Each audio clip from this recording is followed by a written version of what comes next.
It's Monday, and you know what that means. The Jersey First Television Network proudly brings to you the latest edition of Real Talk. And certainly, I am the generational talent in Garden State Media and your leader for trustworthy opinion journalism. That's right, folks. It's the most handsome face that runs the place. It's me, Fernando Uribe.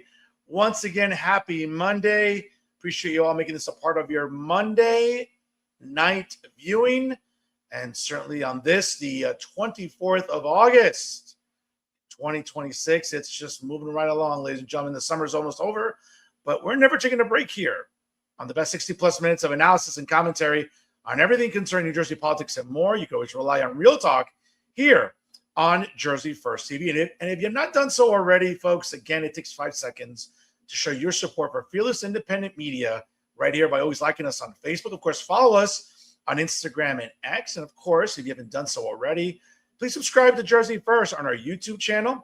You'll be automatically notified of all our great content brought to you by the Jersey First Television Network. And of course, whether you listen to your podcast on Spotify or SoundCloud, check out Jersey First and all the great programming we bring you every single week. So whether you're driving down to and from Tiki Mondays down in Point Pleasant with what's left of the summer, or you're maybe going school shopping, last minute things for your kids as they move back to campus at whatever college or university they're attending, or even the regular academic school year, which starts in September. Maybe you're buying some new tech for them. Perhaps maybe you're buying some new clothes or uniforms, whatever it is, folks. I'm pretty sure you have your smartphone with you. Take Jersey First with you anywhere at any time. Of course, brand new episodes of Bridging the Gap with my outstanding tag team partners, Zachary Dora and Tyler Simpson, premiere every Thursday, and certainly every Monday Night Live. You can check out Real Talk right here with Fernando Uribe on Jersey First TV. That's right, but as you can see, still rocking La Furia Roja. It's a Team España summer to honor the 2026 FIFA World Cup champions. España, La Furia Roja, La Sangre, the blood, as they say here, folks, on this broadcast for the rest of the summer. So again, folks, I want to thank you all for again tuning in and making this a part of your Monday night viewing. Like, comment, and share. It shows your support for fearless independent journalism, which is what we bring you here with Real Talk every single week via Jersey First TV. Folks, you want to stick around for final thoughts. I have a lot to say about sort of the usual suspects and the bad actors here in New Jersey. Usually I'm talking about those in higher education, sort of overpaid, do-nothing government employees, useless elected officials. But more importantly, folks, the service that journalists, well, really propagandists here in New Jersey, continue to perform here in the state of New Jersey. When I think about disservice, folks, during this election cycle, I think about the disservice that they're doing by not reporting on this guy, this jihadist sympathizer, Adam Hamaway, who is the Democrat nominee in the 12th Congressional District coming up in November to fill that vacancy by retiring Representative Bonnie Watson-Coleman. Good riddance to her. My God, what a useless woman she's been in the House of Representatives. But folks, you should be concerned about this jihadist sympathizer, Adam Hamaway, in CD 12. And quite frankly, other than Fernando Uribe, who else is talking about this dangerous jihadist sympathizer? And quite frankly, this Marxist and progressive that, well, it's just adding to the woes here in our representation here in the state of New Jersey. More on him and the disservice by the journalists here in New Jersey in their lack of coverage with him. More on that during final thoughts. And folks, you definitely want to stick around for a special comment that I have on State Assemblyman Paul Knitra's latest report about the harm that illegal immigration continues to do to the state of New Jersey, not just financially, but I'll tell you everything else that it does here during a special comment. You want to stick around for that? Definitely don't want to miss it. Folks, I say it all the time, 6 years and counting here, bring you the best analysis and commentary, but everything going on in New Jersey politics, nobody does it better than Real Talk here on the Jersey First Television Network. Folks, forget about the rest and their mediocre ratings and their mediocre podcasting or their mediocre journalism. Again, folks, forget about the rest. Every Monday night, you're looking at the best here on Real Talk. Folks, it is election season. Of course, obviously we're talking about the House of Representatives here in New Jersey. All 12 congressional districts are up for grabs. A U.S. Senate seat is up for grabs, as obviously I'll be talking to U.S. Senate candidate Justin Murphy later on during the fall. You definitely want to stick around for that one. Ladies and gentlemen, all politics is local. Say it all the time on this program.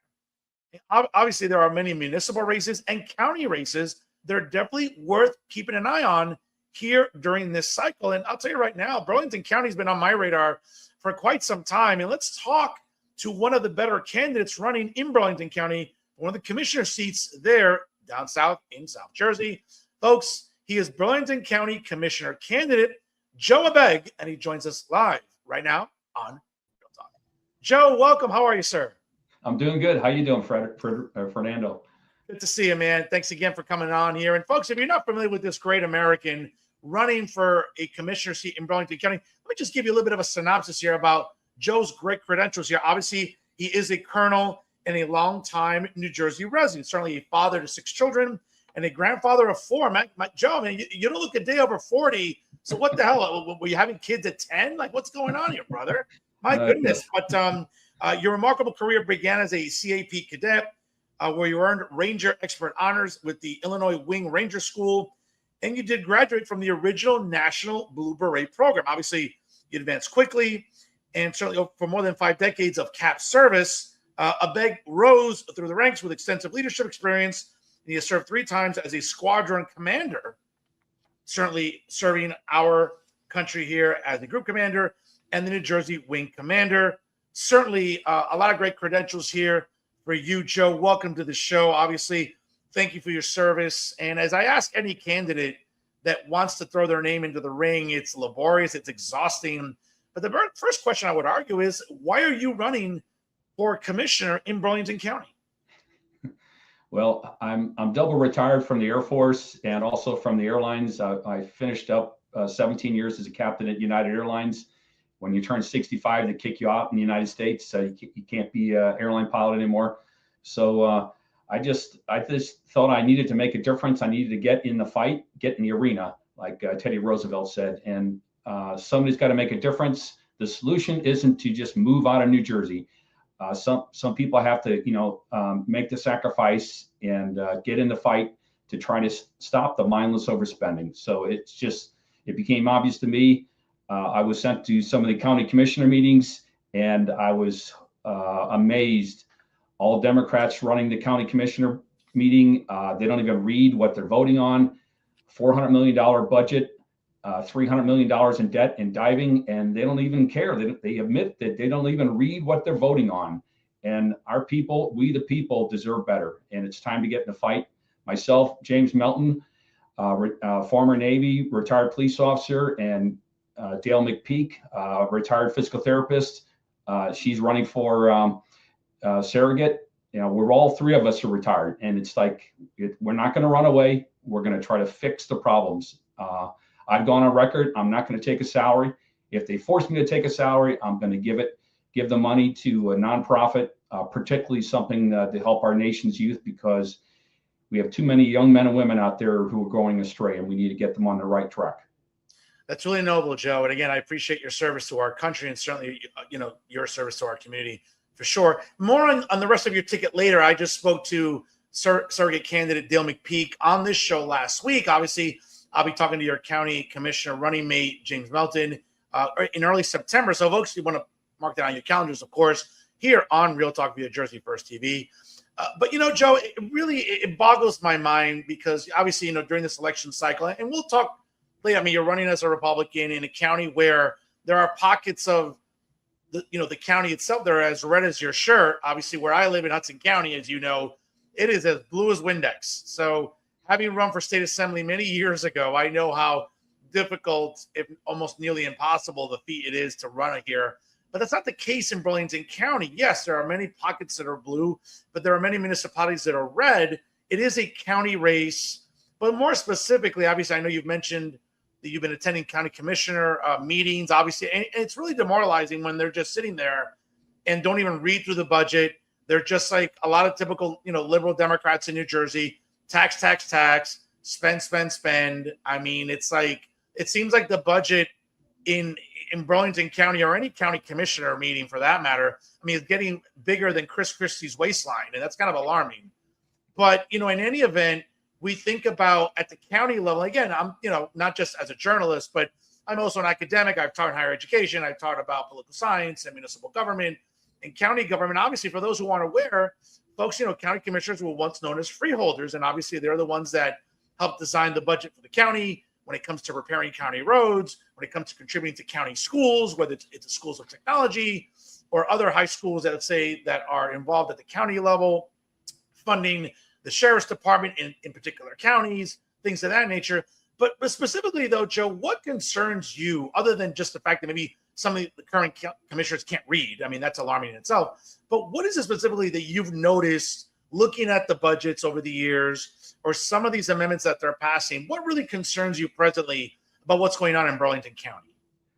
Wow, it's unchecked, mindless overspending, fraud, waste, and abuse, corruption, graft, kickbacks, collusion amongst contractors, wasteful spending, and it's just out of control. Decades ago, the Republicans had a majority in the county commissioners in Burlington County, but that was decades ago. Now, and they had money in the bank. They had a rainy day fund. Now the county is deeply in debt, somewhere around $300 million. And it's just mindless overspending. And they, at the end of their meetings, they typically brag about their bond rating so they can get more loans to run the county more in debt. But I'm just amazed at the many projects I see, and it was just gross overspending. Obviously, somebody's gotten a finder's fee. They're putting money in their pocket. I could give you some examples if you want. Sure. Starting with buying computers for all the county employees at $300 a pop.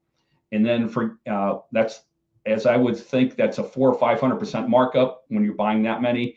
And then they forgot to get programming. So obviously somebody put a lot of money in their pocket, a big finder's fee, inappropriate. So 2 months later, they decided they were going to buy laptops for everybody, also about $3,000. Once again, maybe 400 or 500% markup. They should have got a discount. Somebody's putting money in their pocket. This is just unchecked, mindless overspending. Political paybacks or something. We need to get some things stopped.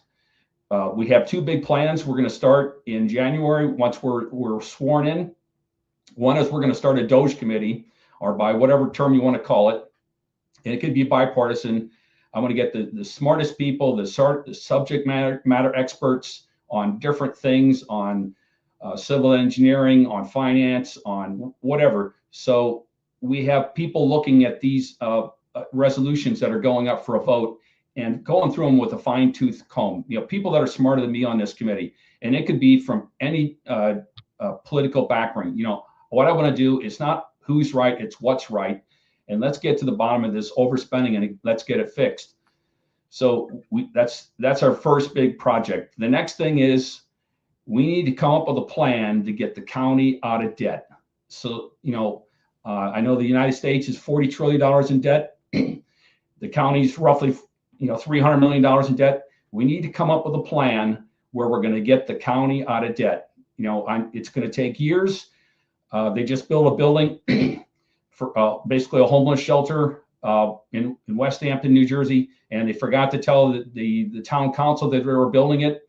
They didn't plan for security. They didn't plan for maintenance and upkeep of the building. So this is going to be an albatross that's going to drive down the savings that we can come up with. But we need to come up with a plan to get the county out of debt, a long-range plan. If you don't have that, we're just going down the toilet.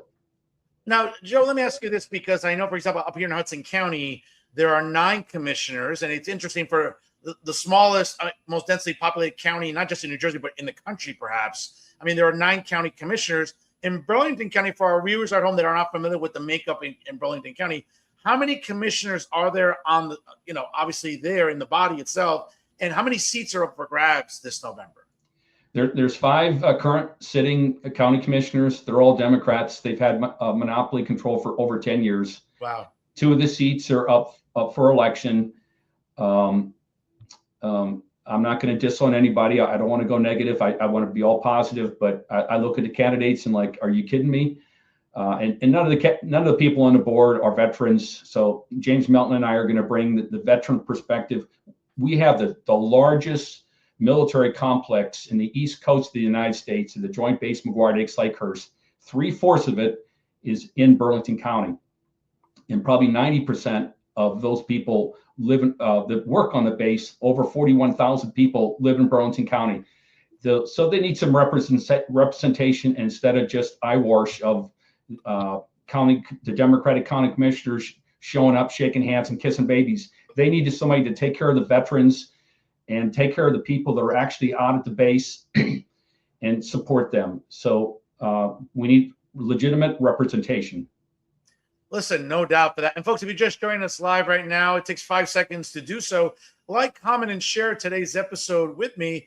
As joining me live is Burlington County Commissioner candidate Joe Abegg here on Real Talk via Jersey First TV. Again, folks, it shows your support for fearless independent media, which is what we bring you here every week on Jersey First TV. Now, Joe, listen, I'm rooting for you. I said this to Dale last week. I'll say it to you. I'll say it to James in a couple of weeks. I mean, I've gotten the chance to meet you in person. I've got the chance to talk to you in person. You're great candidates. You certainly mean well. And what's interesting is that, you're all retired. You don't have to do this. You could be home binge watching, I don't know, The Sopranos again, or, just traveling, or maybe doing some nonprofit work. I mean, I don't have enough fingers and toes to name the things you could be doing instead of running for county commissioner. But you're choosing to do this, as well as James is, as well as Dale is for county surrogate. I mean, again, you don't have to go and put yourselves through this, but during the summer months here, obviously, I mean, we're wrapping up the summer, and obviously Labor Day will be here before you know it. People start paying attention again. That's just Jersey politics sometimes. People are into their summer vacations, or they're not really tuned in. But regardless, for political junkies like myself, I've been watching these races for some months. I've been traveling down to Burlington County. It's so nice to see so many trees. I don't get to see that many trees where I live up here. I walk a block and a half. I look at Manhattan, so I might see a tree or two, but nowhere near the great rural areas down in Burlington County. But, when we think about you going to either food festivals or county fairs or hosting town halls or knocking on doors, what's been the feedback lately? I know you mentioned, obviously, the entire board is made up of Democrats, but there are pockets of Burlington County that are Republican, that have voter registrations that lean Republican. What's been the feedback for you? I mean, I know Dale mentioned some examples where I think she told me a story where there was a guy at the door who, was interested in taking her literature, but it seemed like his wife, the Karen that was looking at the Ring camera, was screaming at him. And then I'm pretty sure that guy slept on the couch for the remainder of the week, probably after disobeying her. But in any event, what's been the feedback for you, Dale and James, knocking on doors, talking? Because, it's a tough climate to be a Republican, man, especially in New Jersey. People have their opinions about the president, even though that it's the usual TDS, right, by many registered Democrats in New Jersey, the far left and progressives. What's been the feedback for you three as you're knocking on doors, going to county fairs, talking to people? What's that been like during this election season? Well, us three, we're working as a team, and it's for the most part, it's overwhelming support to make changes here. And usually when I walk away from a person or persons, they're behind us 100%. I tell them the issues. I tell them, all you have to do is go to the county commissioner meeting and read ahead what they're going to vote on and see how they approve everything in 70 seconds. And it's all in favor of the first 20 resolutions, aye, and the next 20, aye, and nobody's questioning it. Concerned citizens walk up to the microphone, which is permitted and expected, and ask questions about these resolutions. And we're talking $400 million in total budget for the year. And 9 times out of 10, they don't have the answer. And yet 15 minutes later comes up the vote. They vote in favor of everything. They don't table stuff. They don't run it back to committee or send this back. We need some answers. Absolutely not. They just approve everything, rubber stamp it. There's obviously kickbacks, collusion amongst contractors. We think 3 different contractors are doing all the projects, and we think they meet at a New Jersey diner every other month and figure out who's going to get the next contracts and figure out who's going to get a 200% profit on each one of these contracts. It's just mindless overspending and corruption. We need to get that fixed. But when we meet people, it's amazing, especially the first responders and law enforcement, firemen, EMS people. They are the great majority of them are supporters. But, like Dale mentioned, we do run into the occasional people that, they're anti-Trumpers, TDS, And they throw out, they said, we have to remind us, Trump is not fixing your bridges. Trump is not fixing the over 500 miles of roads in Burlington County. They're not fixing the 700 bridges. They're not. Joe, I'll let you finish. I'm sorry, but I just wanted to, because you raised a great point there. I just want to really hammer it home for our audience here. This is the same type of arguments I have all the time up here in Hudson County, where I travel anywhere in the state, where I run into, and believe it or not, you're going to laugh at this, more Democrats or more progressive-leaning people watch my show than conservatives up here in North Jersey, because it's just like, it's sort of like the Howard Stern syndrome, like early on when he was really, really good, like 40 years ago, not now, but like people just tune in to see what he's going to say next. And that's the sort of feedback I get all the time from progressives and Democrats, where I say, listen, you want to have TDS, have at it. But, the president of the United States has nothing to do with your property taxes being the highest in the country. The president of the United States has nothing to do with, now again, it was a Republican governor with Chris Christie, but obviously a Democrat-controlled legislature was complicit in helping him establish the gas tax, right? Where it's supposed to fix roads. And folks, again, if you quick Google search will tell you that AAA is a nonprofit organization that monitors road quality in these United States. New Jersey is still in the bottom third of road quality. We have the fourth highest gas tax in the country, next to California, New York, and PA. And the roads stink, and the tolls on the Turnpike and Parkway continue to go up every year. So it's like, sure, you want to blame people that sound like Fernando Uribe and Joe Abegg, but guess what? People like Joe Abegg and Fernando Uribe aren't in Trenton. They're not in county government. They're not in federal government. I'm sorry, excuse me. They're not like at that level where we're having an influence about how unaffordable New Jersey is, and in some cases in Burlington County, right, Joe? So I'm always amazed about people that their answer is it's like, well, if you got the wrong change at Stop and Shop, well, that's Trump's fault. Or you went to get your car washed and, they didn't put enough wax on my tires. Oh, that's Trump's fault. The TDS is just amazing, brother. Yep, we have to fight that. And, it's Tip O'Neill, who's Democrat, said, all politics are local. And right. I'm focused on Burlington County, along with James and Dale McPeak. We're fighting for the local things, and I have 6 kids, and only one of them is a homeowner. So I'm worried for our children and our children's children to be able to afford to live here, and not just when they have to escape to have a reasonable life and have the American dream. And we even have problems with small businesses. They can't afford to survive here. So, small businesses and home ownership, that's the heart of America. And we need to support that. We need whatever way we can, because if we have everybody that's upper middle class running away, especially when you retire, New Jersey's going to crash. And you made a point about Governor Chris Christie. Everybody makes mistakes. I make mistakes. But we all have to remember Chris Christie, he had a Senate that was run by the Democrats, state Senate, and a state assembly that was run by the Democrats. And the only way he's going to get stuff through is to negotiate and work with them. So I didn't, work with him personally, but I think, he made a great effort. And I know he was on radio talk shows, maybe not yours, but he really cared. And, you had to look at the tools he had to get anything done in this state were limited. So I think he did the best he could. No, listen, I agree with you. And again, I have my criticisms of Chris Christie over the years. I mean, this is a guy, you're looking at that campaign for him up here in Hudson County and Burlington County heavily for him in 2009. Now, obviously, the 2026 version of Chris Christie is very different than the 09 Chris Christie. But when he came into office in 2010, yeah, I mean, listen, he had to deal with State Senate President Steve Sweeney, Assembly Speaker Vinnie Prieto. It was hard. Democrats have had majorities in Trenton for over 25 years, ladies and gentlemen. So it's hard for any Republican governor to come into office and get anything done, as you said, without negotiating with the Democrat-controlled legislature. So I always say all the time, hey, listen, you want to hate Chris Christie, and I have friends who are school teachers and EMTs and firefighters. And I get it. I understand there's plenty to dislike about Chris Christie. But at the end of the day, folks, I mean, again, it's Democrats who have controlled Trenton in the legislature. And now for 3 straight terms now, they're controlling the governor's office. And,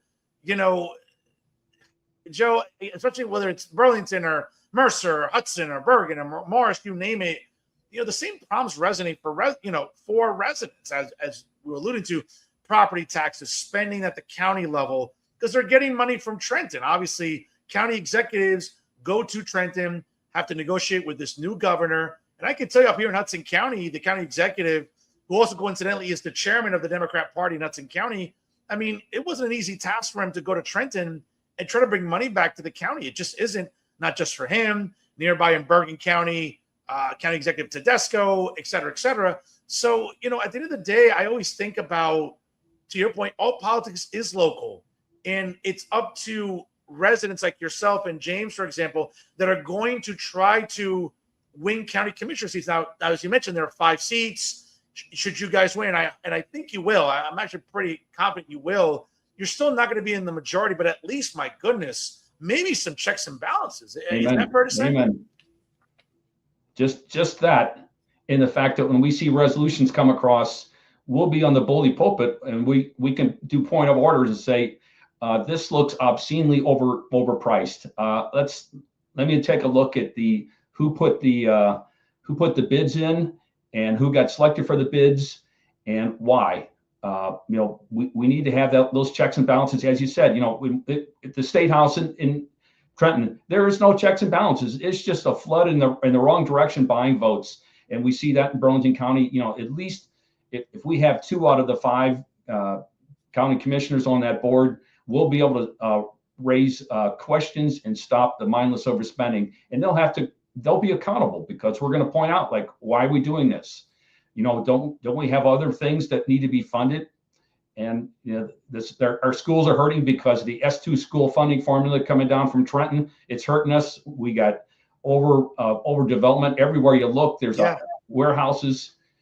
As a pilot, when I would fly over New Jersey, particularly Central Jersey, it looks like a computer circuit board, and most of the warehouses are in the woods.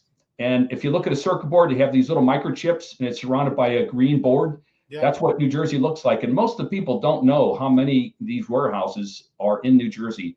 The people that build them are building them in the forest, and people don't see it. But they're ripping down forest, and our wildlife has to go somewhere else.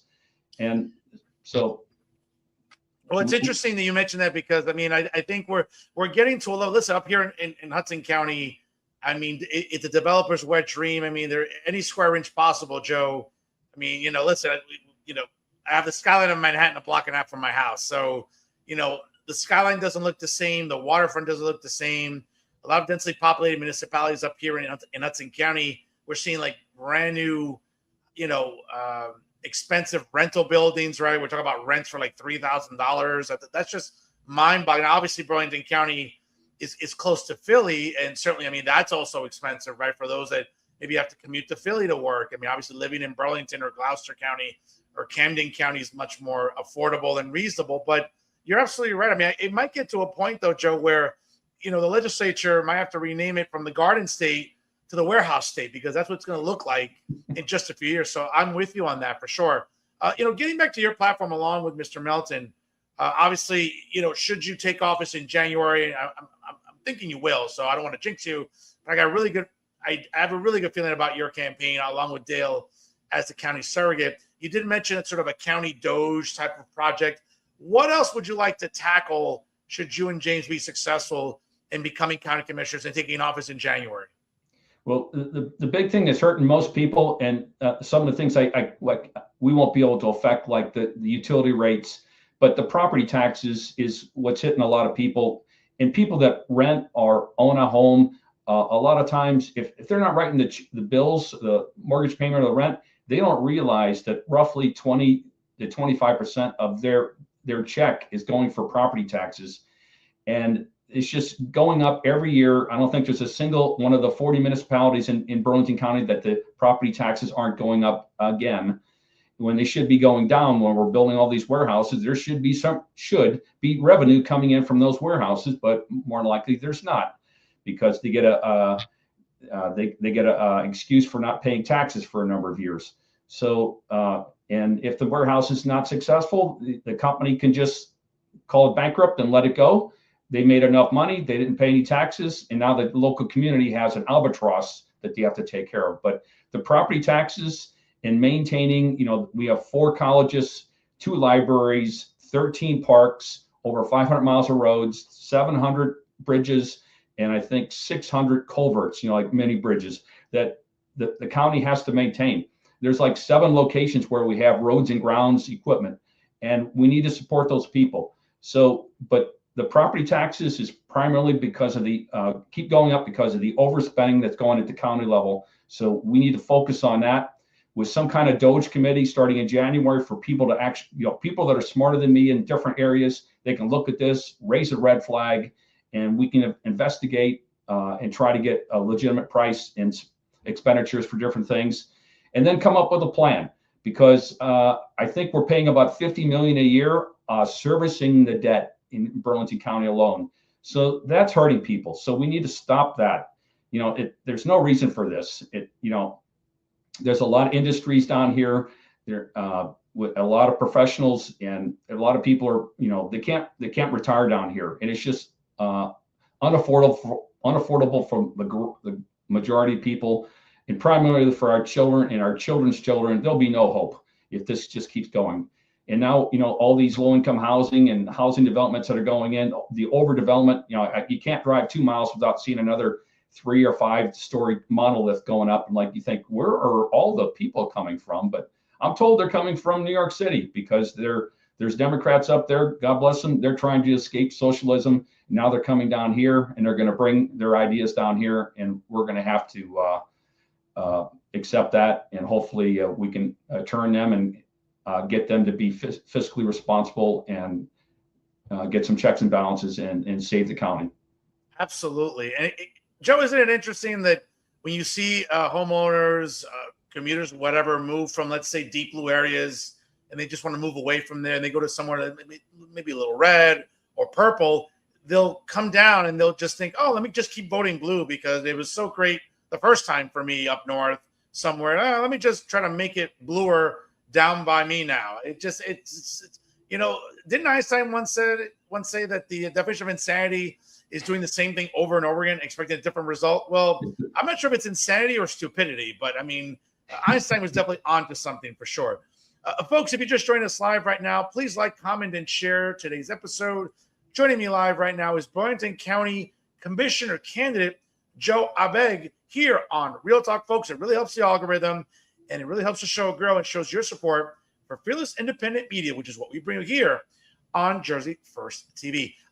Joe, I know you alluded to a little bit earlier. Let's talk about your running mates. Obviously, James, a fellow serviceman as well. Certainly Dale running for county surrogate. And I got to tell you, I mean, what an illuminating episode with Dale last week. I did not really have an idea, like a lot of residents or viewers might know, about what the Office of the County Surrogate does. And she really helped break it down for me and my audience. And the feedback has been great. I mean, the traffic is great on that episode, on this show. What else is due? Thank the Lord. But regardless, Dale really helped break down what the county surrogate does. And let's be honest, I mean, if you're going to the county surrogate's office, it's not because you're bored. It's not because, oh, I need something to do. No, more likely it's something you don't want to do, but it's necessary.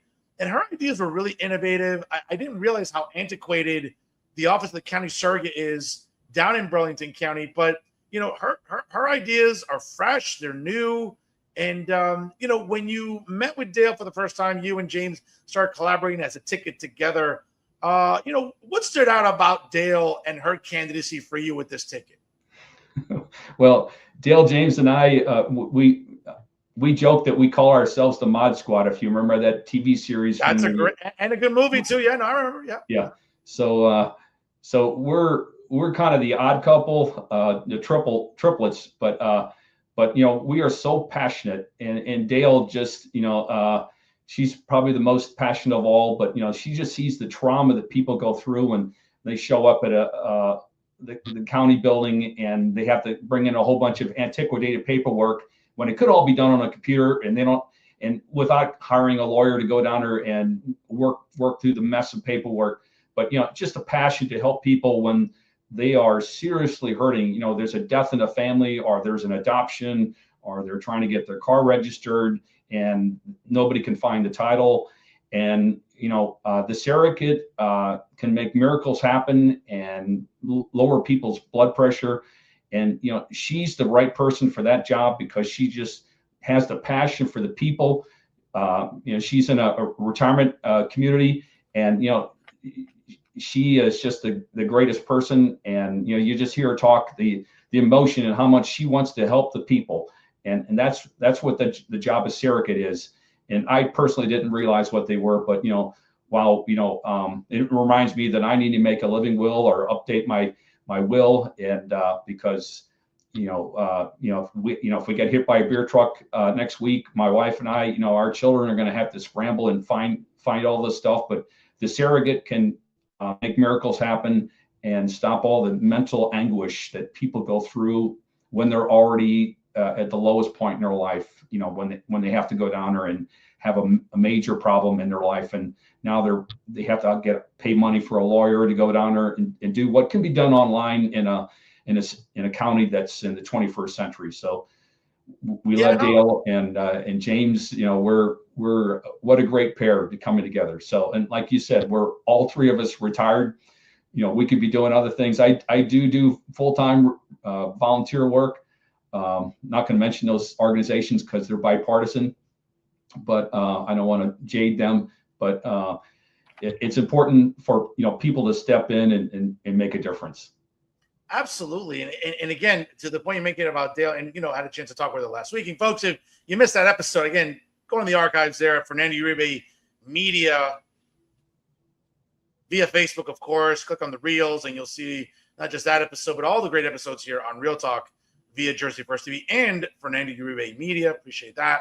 And it was interesting because when she talked about how antiquated the county was, it would probably take her a couple of terms. And it's like, she's retired. She's not doing this for power or for money. She's doing this because she legitimately cares about what the office of the surrogate means. And I think to be able to clean up how dysfunctional, and to be honest, again, not throwing shade at the county per se, but how antiquated the office is. And, honestly, for people that could just fill out forms at home, having to drive to the county surrogate's office is probably a pain in the ass. And if you could do it from home and submit PDFs and things of that nature and pay for it, it's just so much easier and just so much more efficient in 2026 going into 2027. So again, I applaud her for the innovation she's looking to employ should she win, and I hope she wins. I think she'll win. Yeah. But it's also about the fact that unfortunately it's going to take probably more than one term. It's going to have to involve going to Trenton, talking to legislators, right? Changing certain makeups about Burlington County and those county offices. Is that fair to say too? Well, plagiarism is a best form of flattery. There's 20 other counties in New Jersey, and I believe 19 of them have gone computerized with the surrogate office. So Dale's the kind of people person that can go out there and talk to those other county surrogates and say, what programming do you have, and can we steal it and maybe even make it better? So, it's always to go, find the best practices out there and bring them home. So I don't see this, I know Dale, and she's going to be working on this in the first week. If we can bring in a program, some link with some farms and change Passaic County for, put in Burlington County or whatever county, hit the ground running, and Dale's the person that can make that happen. Absolutely. Folks, again, if you just joined us live right now, click the like button, comment, and also share today's episode, as my guest today here on Real Talk is Burlington County Commissioner candidate Joe Abegg, here live on the Jersey First Television Network. Joe, let me pick your brain a little bit here. It is election season. Obviously, all politics is local. We have a lot of local races I'm covering on this show, as well as county races, certainly yours and others.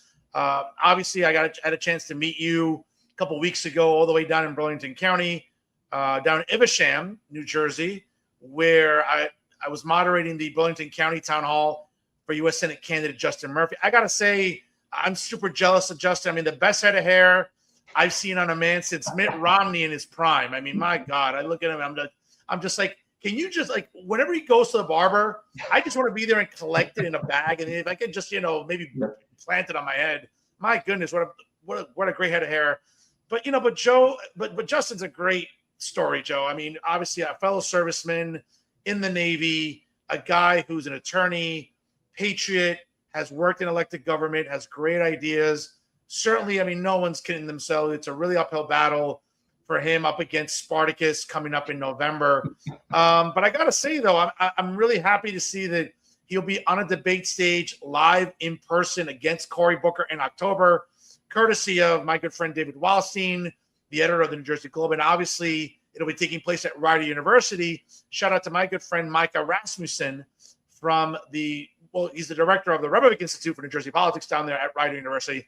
So it'll be interesting to see Justin Murphy on a stage with Cory Booker. You know, Cory Booker has just made a living of like grandstanding on stage, you know, not eating or drinking and thinking that talking nonsense for 20 plus hours got anything accomplished other than just remind us what a clown he is. But I mean, to be serious for a minute, he's got millions of dollars. I'm sure he's already thinking about Iowa, New Hampshire, and South Carolina. But he better be careful in underestimating Justin Murphy in this Senate race, though. I know you had a chance to talk with Justin. You spoke at the town hall during the opening remarks. How do you see that race? And quite frankly, I mean, honestly, does Justin, to use a sports term, is it a puncher's chance or like a legitimate chance to sort of go the distance here and win on points, as they say?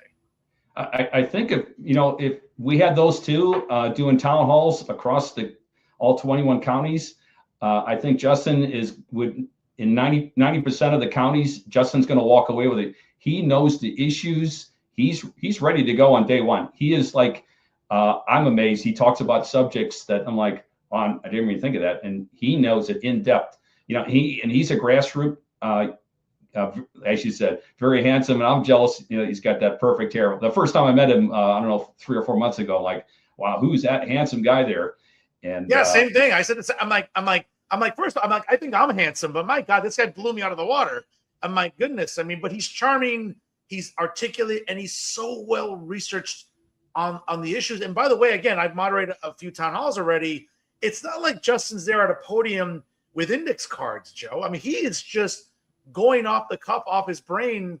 Again, it just shows what an accomplished attorney is, what a great public speaker he is. And quite frankly, I mean, for a guy that came across the finish line without establishment support, let's be honest, the NJGOP was not endorsing Justin. We're not supporting Justin. I still have my reservations about why they're not trying harder for Justin, but that's another conversation for another episode for another day. But he's definitely, I would argue, a guy that, if you're tired of Cory Booker going to Washington and I cringe when I say these words, the senior United States Senator, and just, I mean, can someone name me a bill that Cory Booker's introduced or co-sponsored? I mean, renaming a post office after, I don't know, somebody, that's not an accomplishment, Joe. Yeah, Justin is just, and like I said, 90% of the people would vote for Justin if they had a chance to meet him and hear him speak. He has an incredible command of the issues and the needs of not just people in New Jersey, but people across the country. And as a U.S. Senator, he's going to represent the United States and push bills through and stand up to the different groups that are pushing for certain agendas. So, and I'm not a big proponent of lawyers, but I love Justin. We all love Justin. He's just a grassroots person. He's from down here in southern New Jersey, and I can see him winning over the people in Sussex and Warren and all the counties, and he's just a people person, and he just knows what needs to happen. And Spartacus, the only time I met Spartacus was in Washington, D.C., between the Capitol building and the Supreme Court. And there was Spartacus hanging out with Menendez, like two kids. They were probably talking about their gold bars. So, Spartacus has to have known about that corruption. And you're in bed with somebody else that's doing that kind of corruption for years and getting away with it. It's time for a change, and we need somebody that represents the real people of New Jersey. I mean, Joe, again, think about his time as mayor of Newark, New Jersey, one of the biggest dumps in the state, and then just being elevated to the United States Senate. I mean, again, the guy has just been if you remember back in 2020 running for president, what a horrible campaign. I mean, he suspended it early. I can't imagine. Again, everyone knows he's overlooking Justin.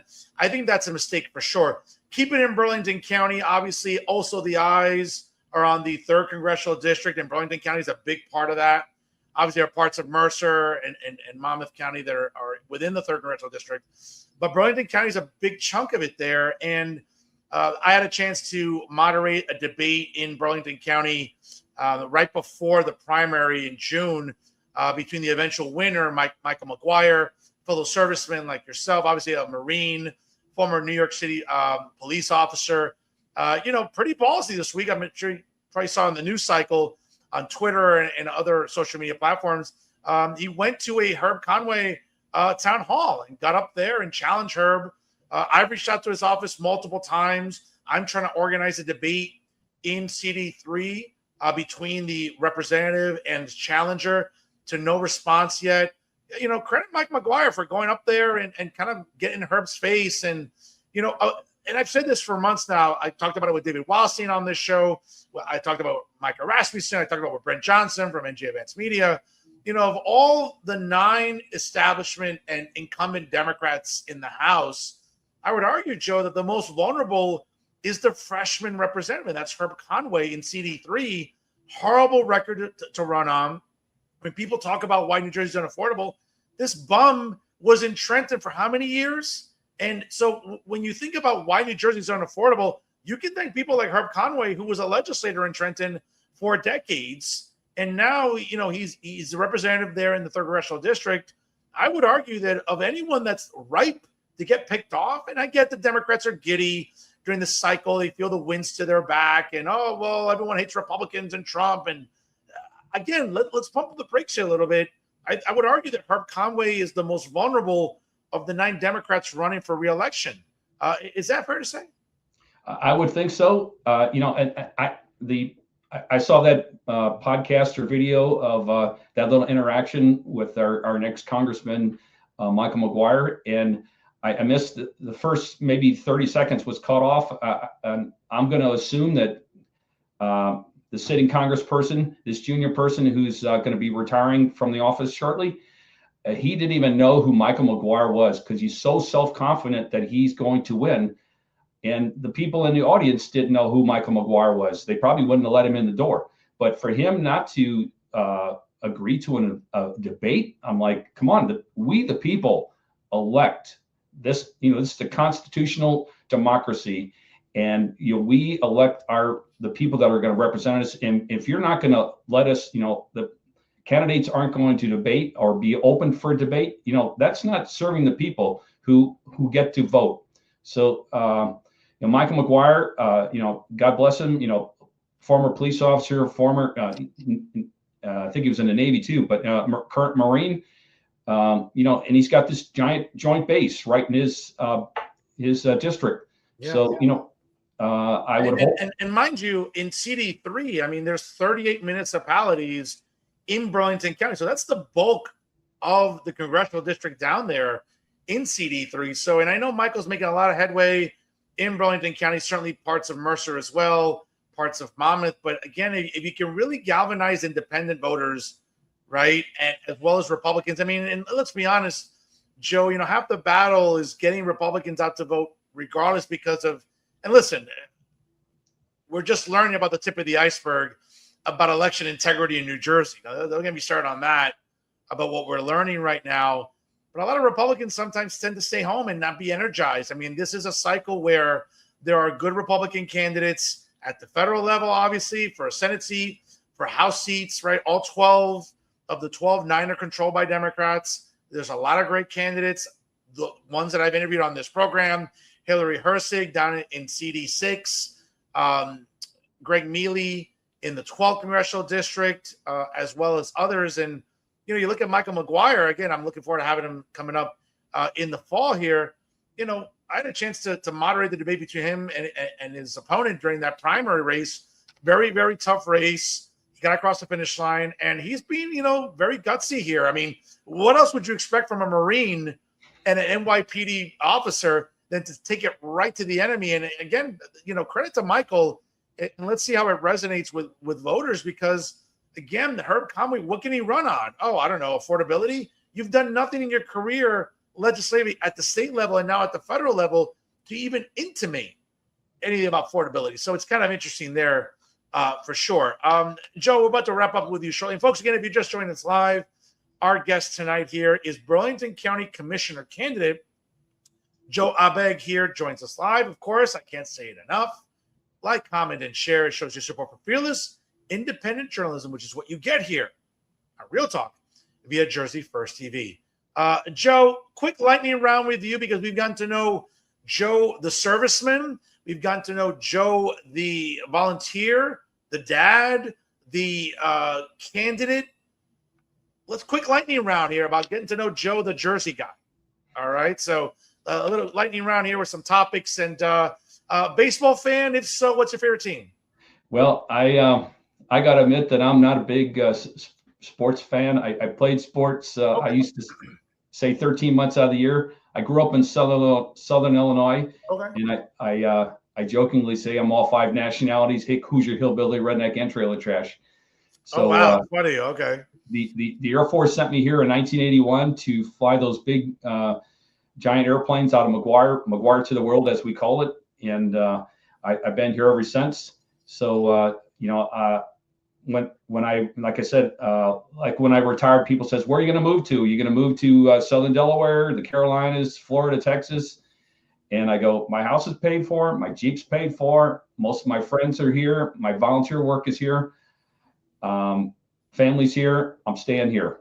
So, and I said, and truth be known, some people heard my comments, and 2 weeks later, I got an email from the Republican Party of Burlington County saying, "Are you interested in running for politics?" Okay. And I thought, "Oh, I'm busted. Who turned me in?" And, okay. Well, listen, it's a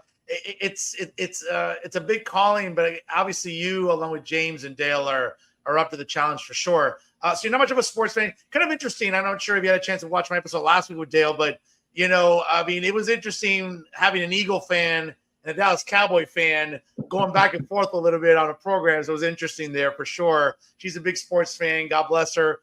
Big allegiances and her fandom, obviously, to Philly sports. So definitely always good to venture out of my comfort zone and talking to Yankee fans and Cowboy fans, as I tend to do. But always interesting. Favorite cuisine when you go out for date night? Oh, healthy. So that's what I'm focused on. I'm trying to keep my BMI at a healthy weight. Okay. So, because I tell everybody I got to live to be 120 to get my Social Security back. Oh my goodness, that's right. Yeah, so, that's a good call. Good call there. Now, after a long week of campaigning, and I know you're healthy, but does the occasional desire to maybe have a cocktail at home? Is it a glass of wine, glass of scotch? What do you like after a long week, Joe?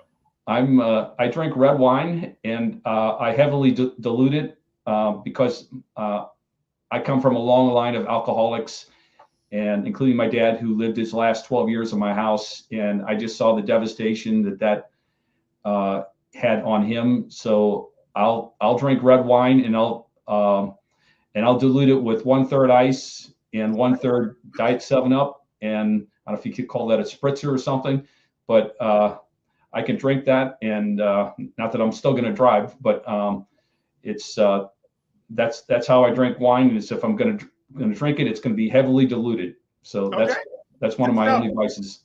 All right, good stuff. Good stuff. Apple or Android user? Oh, I'm primarily an Android, and I do a lot of public affairs things with volunteer work, and I have Apple products, but my Android phone takes the best photographs.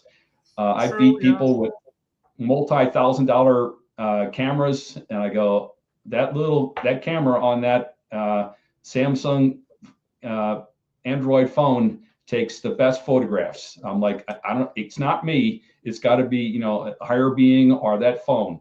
So that's why I keep getting Androids, because the camera quality. Oh, listen, I keep hearing the same thing. I'm a bit of an Apple snob myself. I sometimes, if I get a green text from somebody, I tend not to answer it right away. I'm like, it's got to be blue or I don't answer it, But I'm with you, man. Camera's great. And let's be honest. I mean, Samsung's been ahead of the curve when it comes to phones. I mean, we're seeing Apple just now trying to get into the fold business, as they say. And apparently the next iPhone coming out later this year is going to be like that foldable phone that Samsung's had for like, I don't know, 5 years on the market. So go figure, right? I mean, obviously they'll find a way to overcharge us Apple customers for sure. Favorite American president and why? Wow. Golly. That's very difficult. I want to say Reagan or George Washington, but and I'm a big history fanatic. Okay. And I wasn't that way when I was young, but I look at Abraham Lincoln. You know, he had a lot of challenges. He kept the country together. He freed the slaves. He ended up getting them to be able to vote. His actions, and unfortunately, with his early assassination, just days after Robert E. Lee surrendered, he had a plan to fix the South and bring it back. And when he was assassinated, that plan went down with him. And I love the fact that Lincoln, when he became president, he took 3 of his political enemies and brought him on his staff. Wow. So he brought people that were, including Seward, and he wanted to hear the negatives of his thoughts. He didn't want yes men. He wanted people to be slamming him, saying, "That's stupid. Don't do that," so he could get a valid opinion. So sure. Those all together, and the fact that he was able to keep America alive and free the slaves, God bless him. And the challenges he went with, the deaths in his family and friends, he went through a lot. But we have a lot of other great presidents out there, and but the one that sticks out in my mind was Abraham Lincoln. And I'm from Illinois originally. That's right. Left there at 21 to come to the Garden State, which I want to keep it that way and not have it the warehouse state. Yeah. So, but I would go with Abraham Lincoln. Joe, great pick there. Obviously a guy that developed an interesting way to govern for sure. And, a guy who's the father of the Republican Party. Every February when conservatives and Republicans like myself go to Lincoln dinners all across the state, whether it's local, municipal Republican committee, Lincoln dinners, or the county ones. I mean, again, we always find a good reason to honor the father of the Republican Party for sure. I would tell you my pick is Ronald Reagan. I mean, I was a small kid when he was president, but I mean, I have fond memories of seeing the 40th president on my TV screen. I had the privilege of going to Middlesex County this past February.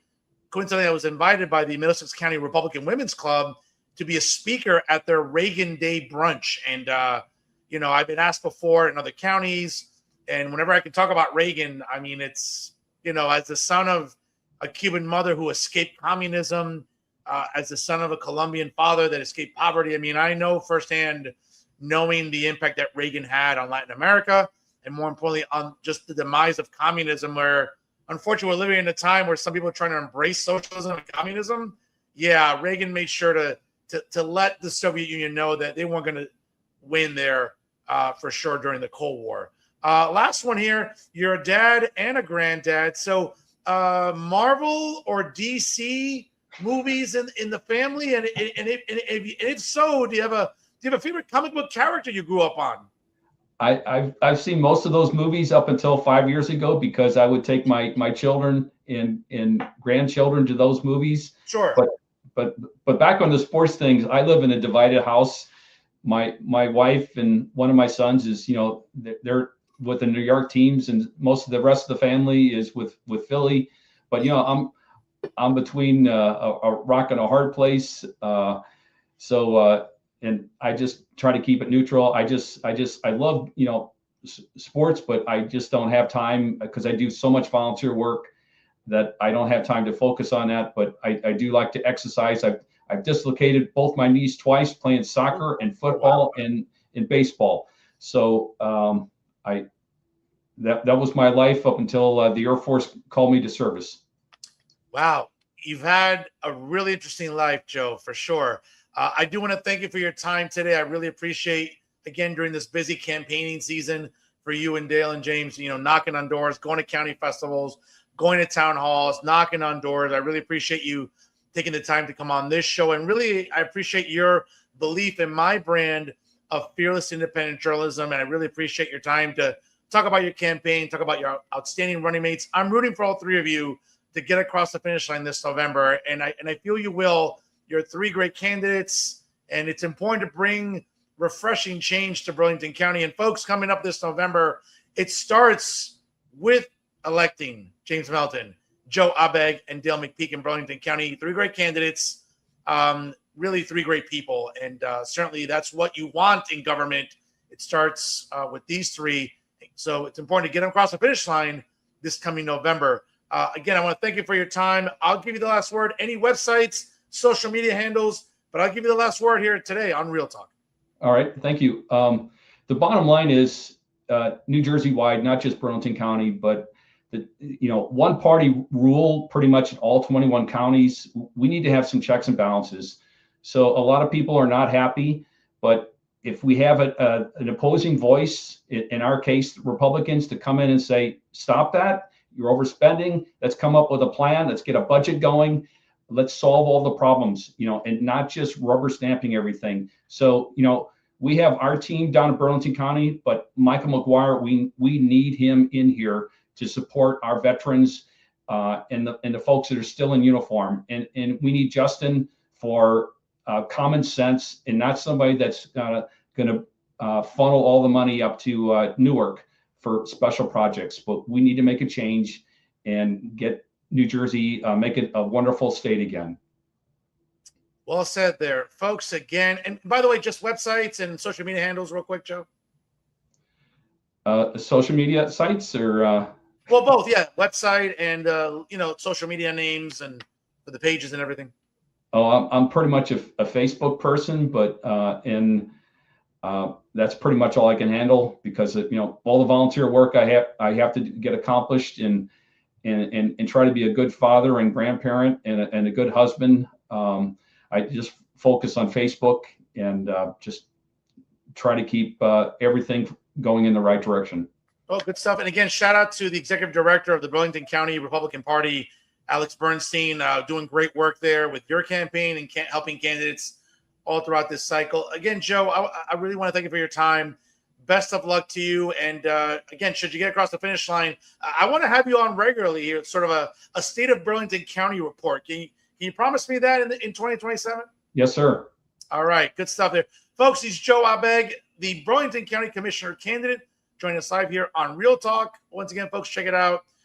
Check out their page. Dale McPeak, James Melton, and Joe Abegg in Burlington County, running for county surrogate and for county commissioners. Three great candidates coming up this November in Burlington County. Joe, thank you so much for your time. Enjoy the rest of the summer.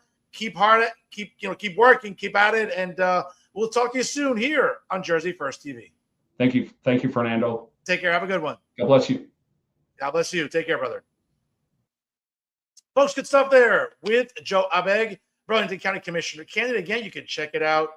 Obviously, go online and certainly check out the Burlington County Republican Party page. Certainly not just only his campaign page, but obviously you look at James Melton as they're running together for county commissioner seats, and also Dale McPeak, county surrogate candidate in Burlington County. Three great people, folks, three great candidates running during election 2026. That's right, folks. Here again, we appreciate you making this a part of your Monday night viewing, as we know that, we never take a break here. I know other journalists take the summers off. I don't take a summer off. I'm working all the time, folks, because if you want to produce quality journalism and fearless independent journalism, you got to work all year. Okay? All gas and no breaks on this show, folks. Can't say the same for other journalists. Well, really propagandists, masquerading as journalists. No propaganda here, folks. Just the best analysis and commentary. But everything going on in New Jersey politics, it's always here with Real Talk. That's right, folks. 6 years and counting here on the program.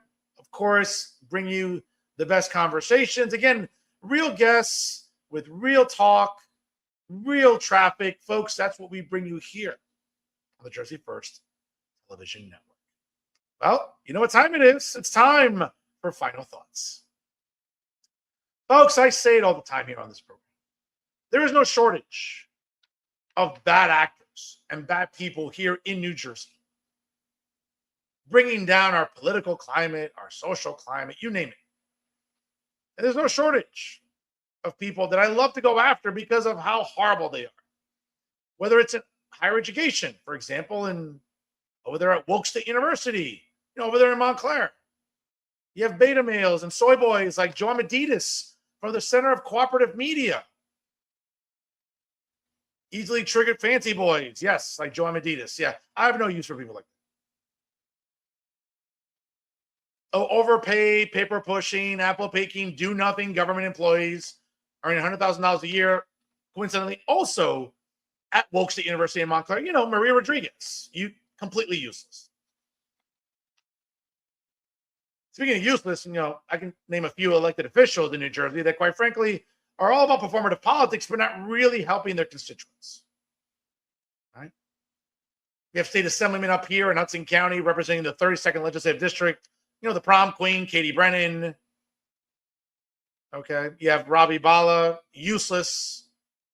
They'd rather drive all the way to Roxbury, New Jersey to protest an ICE detention facility, which has nothing to do with their district or their county, instead of having constituent hours on a Saturday.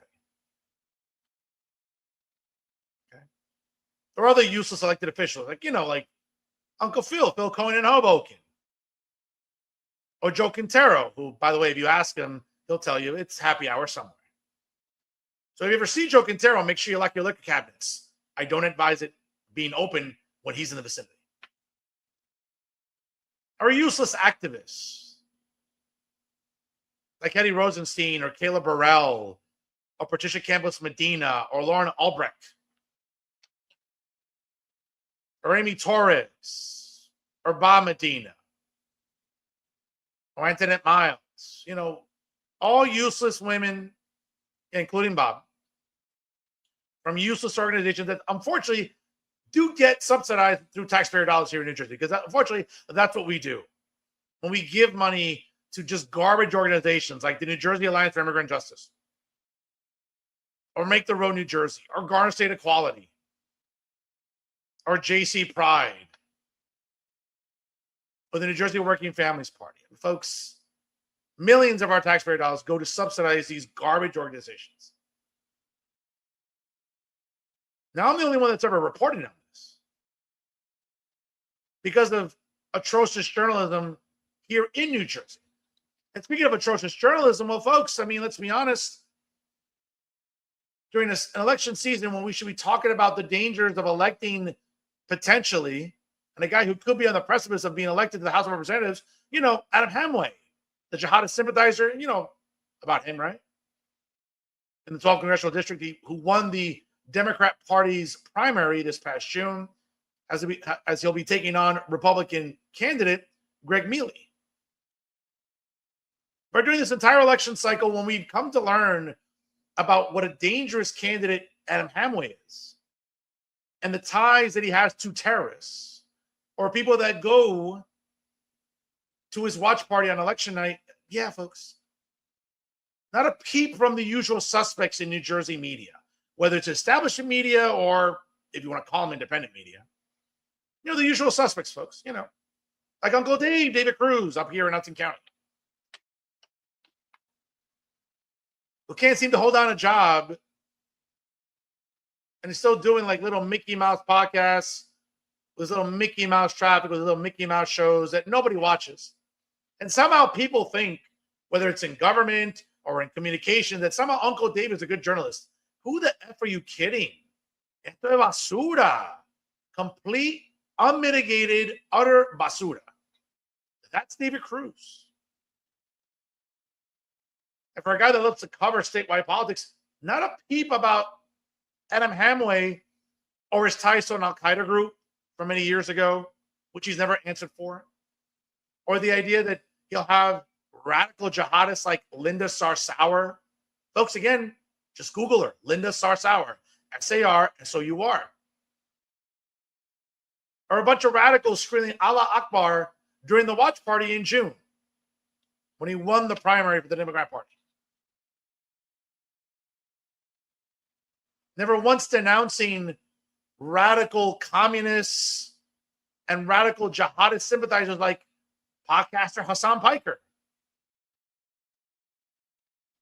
But somehow Adam Hamaway and others in New Jersey, like organizations with ties to terrorists like CARE, we all know about them, never once is Adam Hamaway denouncing this.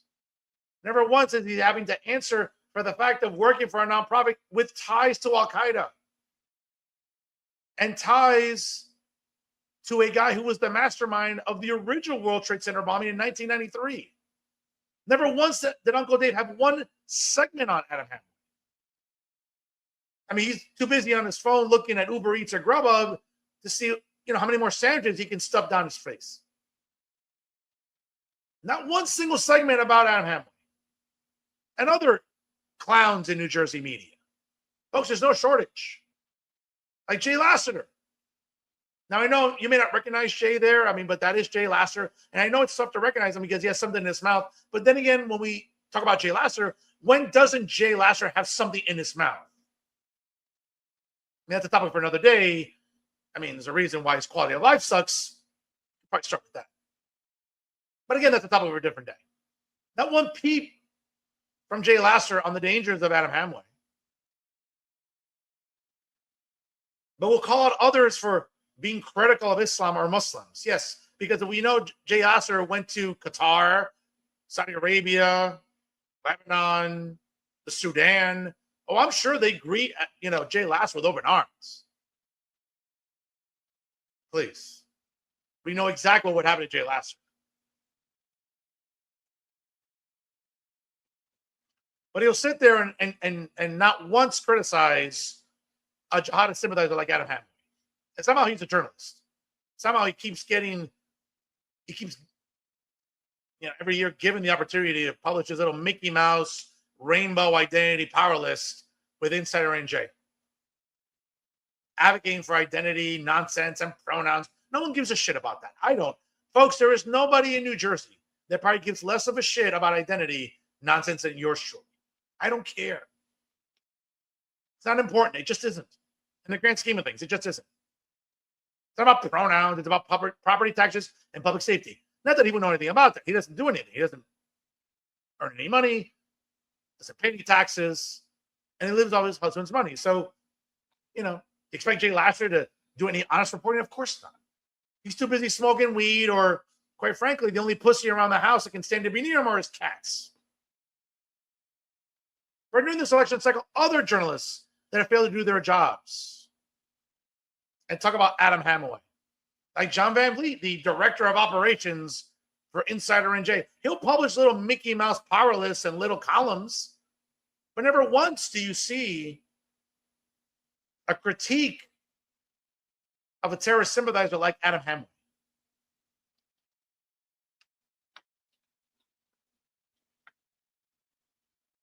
Just looking at John, folks, with the size of that nose, I'd be terrified to be stuck in an elevator with him. I think I would literally pass out from oxygen deprivation. Look at the size of those nostrils. That's monopolizing all the oxygen in the room for sure. But a guy who, again, is director of operations, who can clearly write columns about the dangers of electing someone. And folks, mind you, should Adam Hamaway get elected to the House of Representatives, he's going to have security clearance. Imagine being a guy with ties to terrorists and getting a security clearance. How is that not something that should scare the shit out of you folks? It should, but not a peep from John Van Vliet and Insider NJ. Not a peep from Alan Steinberg. Now, in fairness, Alan Steinberg, this past weekend or a couple weeks ago, was arguing on Twitter online with that other retard, Jay Lassiter. And of course, it's always interesting when you see two retards arguing with each other. You just sit there with a pop, it's like the Michael Jackson meme. You just want to be there and be like, let me have my popcorn as I look at these two retards going at it online. The shout out to Alan Steinberg for at least calling out the dangers of candidates like Adam Hamway and point out the dangers of Islam. Folks, it's just a methodology and a culture that just is not compatible with our culture here in the United States. It's not compatible with Western culture and Western values. Look at the harm it's doing in Europe, in the United Kingdom, parts of Spain. Folks, you have YouTube. Don't take my word for it. Just simple YouTube search. That's not Islamophobia, folks. That's simply just calling out the fact that this culture is not compatible with American values. Calling it out is just being intellectually honest. And like a clock is right twice a day too, I can give Alan Steinberg credit for calling out that behavior too. But no columns from Alan Steinberg on this either, to be fair.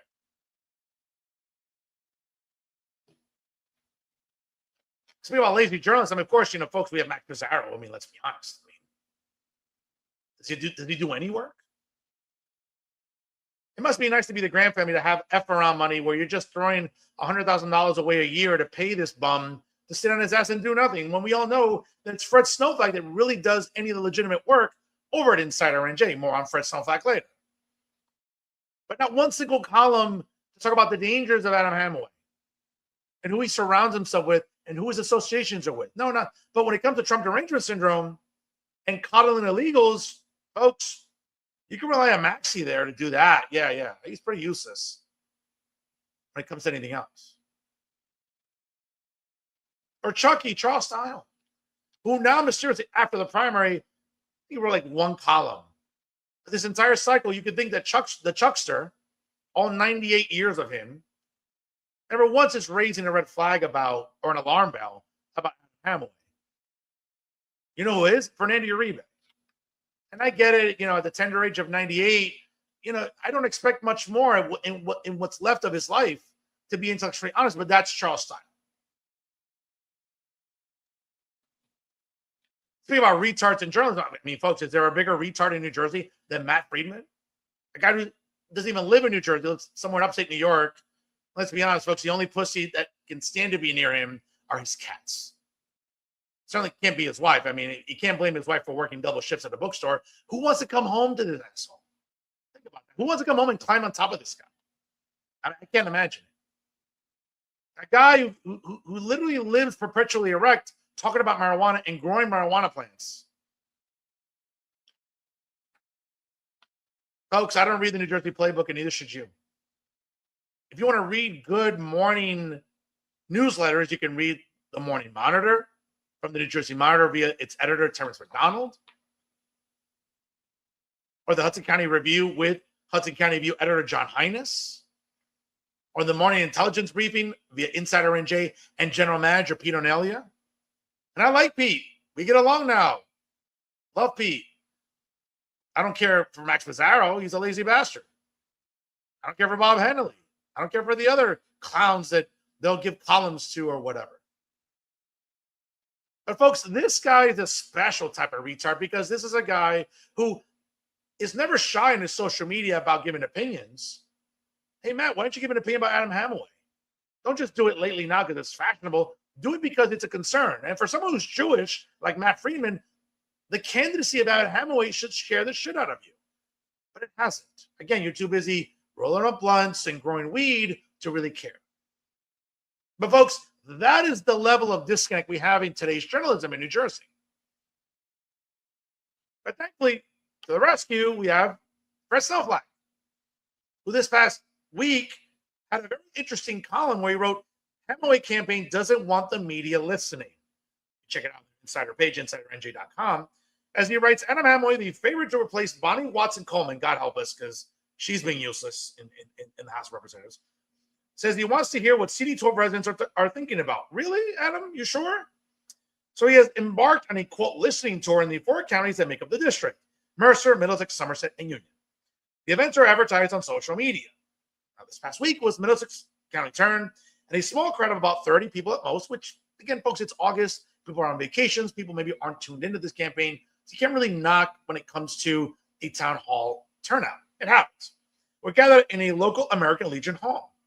Turns out Hamaway's campaign had a problem with who was listening. I'll sort of just read you the rest here. Just bear with me, as you can see. And folks, what's interesting about this, I mean, again, shout out to Fred Snowflake for making the trip down to Middlesex County, because we all know, let's be honest, I mean, as if, you know, yeah, Max Pizarro has left his house lately to interview some legislators, right? Some Mickey Mouse legislators that are doing absolutely nothing for New Jersey, or activists at Delaney Hall. I mean, I'm impressed that he actually drove out there, because we all know Max Pizarro is as lazy as it comes. All right, but let's continue on here with this article here. As now, the event was closed to reporters. Full disclosure, I was the only one who actually showed up. What a surprise! It's not like Max Pizarro is going to show up. It's not like Matt Freeman's going to show up, or Daniel Hahn, or other journalists. I mean, they're just not. They're lazy. Interestingly, when I spoke briefly with Hamaway himself, he indicated no problem with my presence. But a campaign aide said the event was not open to the press. A bit later, I was told I could stay but not report on the event. Bullshit. I would have stayed and reported all I want. Once that stopped me. No respectable journalist in the world would agree to that. So I left. I think you should have stayed there and defy these campaign aides and just do whatever the F you want. That's what I do. In the great scheme of things, this may not be such a big deal. Still, this is a bad sign for a man who seems destined to be elected to the House this fall. The district leans heavily Democrat. One reason given was the idea was for people to express their thoughts to Hamaway. But this was Legion Hall, not a private living room. How ironic to be at the American Legion Hall with an American flag hanging over the hall itself when people are meeting in the meeting room, when he has ties to terrorists and has jihadists like Linda Sarsour going to his watch party and residents screaming Allah Akbar during primary. To state the obvious, running and serving in Congress means, or should mean, operating in public. A rookie mistake, question mark? Let's see how Hamaway's campaign handles public exposure going forward. Now, folks, I've reached out to the Hamaway campaign because, let's be honest, no journalist in New Jersey has given this guy a tough interview, nor has he taken tough interviews. He'll go on MS Now and that garbage channel, which, 10 people watch. He'll go on some progressive media, but folks, here on Real Talk, the leader in fearless independent media here in New Jersey, I welcome Dr. Hamaway to come on and answer some tough questions about his associations and his ties. Folks, that's what real journalists do. That's what we do on this show. I can't speak for the clowns I just mentioned because they're not doing real journalism. It's propaganda or coddling illegals, you name it. Every left-wing cause, all the clowns I just showed love to live for it. So shout out to Fred Snowflake going to Middlesex County and going to this town hall. But folks, you want to keep an eye on this. This is a dangerous guy that, quite frankly, is on the precipice of maybe getting elected to the House of Representatives. This is a guy who's going to have security clearance. And I get it. He served our country as an Army doctor. Great. I don't have a bad word to say about his service to this country. But Adam, your ties to terrorists and jihadist sympathizers and radicals needs to be accounted for. And nobody I just shown today is ever going to ask you a tough question. I will. Now, if you want to step up and talk to a real journalist, I'm all for it. Folks, I'm all for it. And I'll be fair, as I am with every guest. Folks, you can watch this show for years. There's never one screaming match. There's never anyone cutting the interview off. There's never anyone just getting up and just calling the interview. No, folks, we have real conversations here on this show. Again, real conversations with real people, with real traffic, because it's real talk. It's not a gimmick, folks. It's the truth. So I'll keep reaching out to Adam Hamaway. Love to get him on. Hopefully he'll answer some tough questions. But if what we're seeing is a sign of things to come with his campaign staff not wanting the media to listen in on Adam Hamaway, what is there to hide? Folks, where there's smoke, there's fire. It seems like it's almost an inferno when it comes to Adam Hamaway. Definitely want to keep an eye on this candidate, folks. He's dangerous, if for nothing else, a guy very likely to be just another radical in the House of Representatives. And those are my final thoughts. Folks, a special comment here and a shout out to State Assemblyman Paul Kinitra. His recent report on the effects of illegal immigration was just published this week. A shout out to him because I got to tell you, these numbers should scare you in terms of what New Jersey residents are on the hook for when it comes to illegal immigration. Again, you can look at the chart behind me, published on his social media this week. Folks, this should scare the hell out of you. $8.19 billion in taxpayer cost every single year thus far. For example, the K through 12 education of minors of illegals comes out to about, folks, this is crazy, $5.8 billion. The K through 12 education of illegals and minors, illegal minors, over $1 billion. Emergency medical services for illegals. Folks, illegals consume more than $71 million of the cost exerted in our emergency rooms. Now, for those illegals that don't get health care through NJ Family Care, which is, again, something that progressives and far-left Democrats thought was a good idea in New Jersey, it wasn't.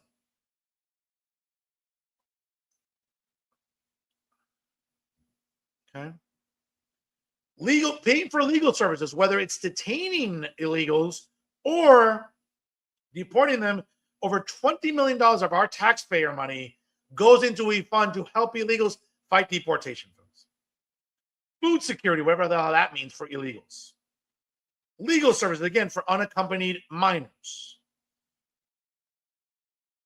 The portion of housing dedicated to illegals, and of course, this is the one that pisses me off because I've had to pay back my college loans.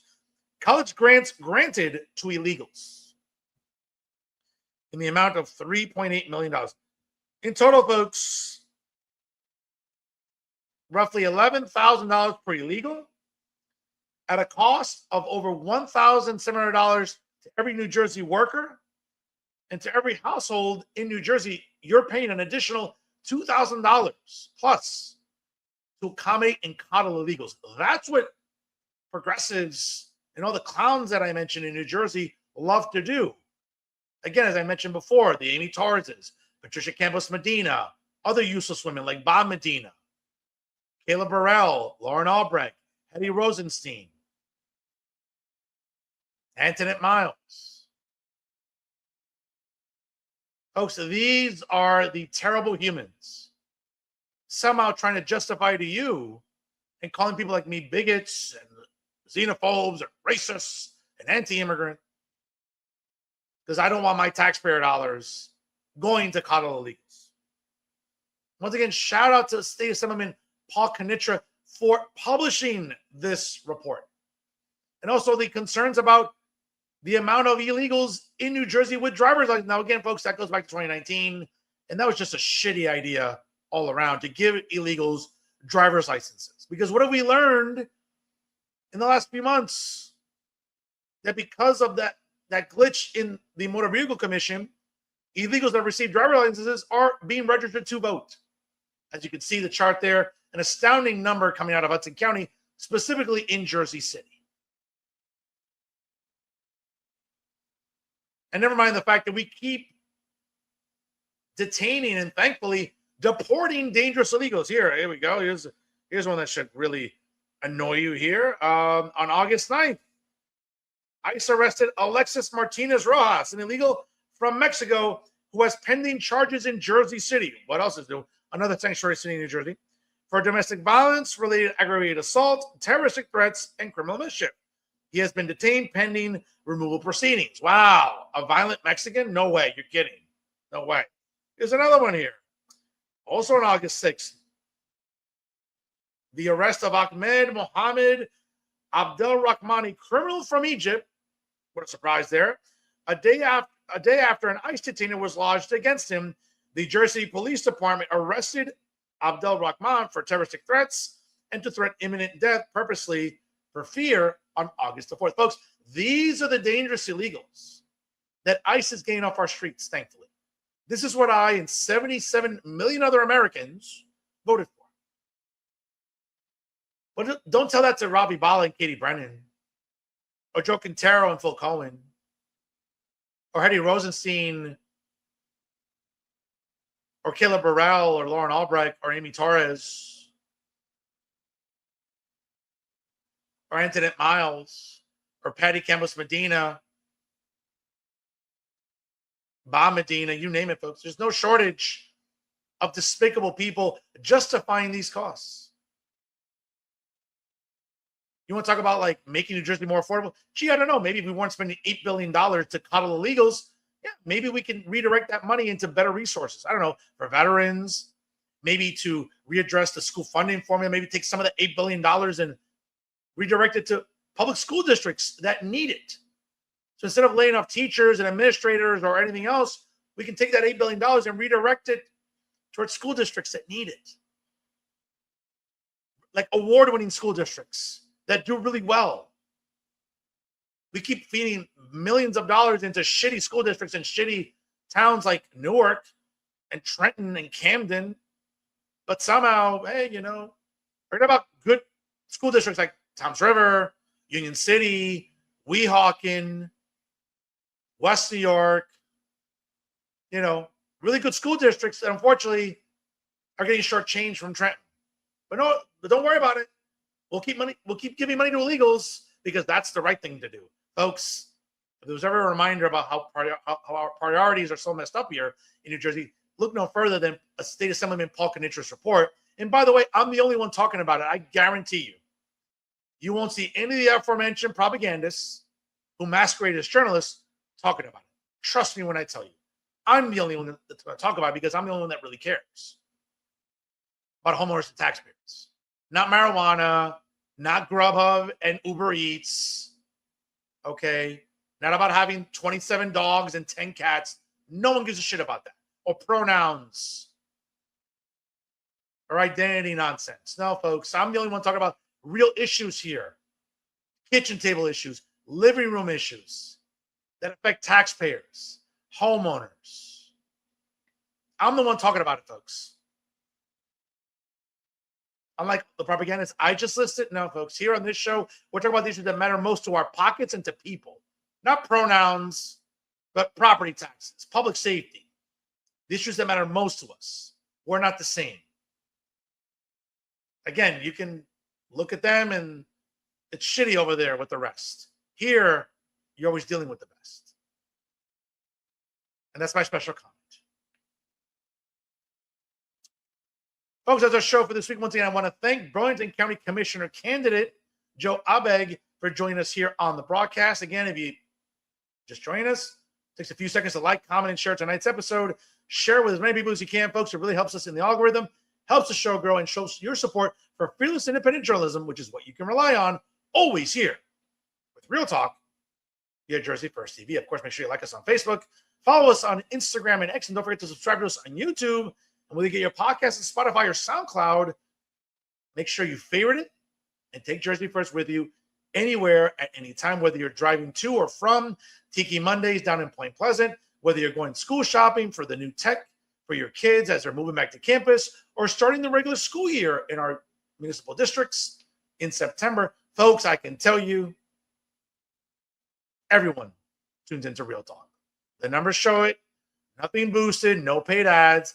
Folks, it's real conversation with real guests, with real topics, with real traffic because it's Real Talk. Don't be fooled by little Mickey Mouse journalists and little Mickey Mouse podcasts with their Mickey Mouse traffic. Folks, there's nothing Mickey Mouse here on the Jersey First Television Network. Speaking of which, brand new episodes of Real Talk air every Monday night live. Of course, check your local listings for start times, and brand new episodes of Bridging the Gap with Zachary Dora and Tyler Simpson premiere every Thursday. Check your local listings for start times here, folks. The leaders in fearless independent media, you know it's always Real Talk here on the Jersey First Television Network. Of course, I can't say it enough, folks.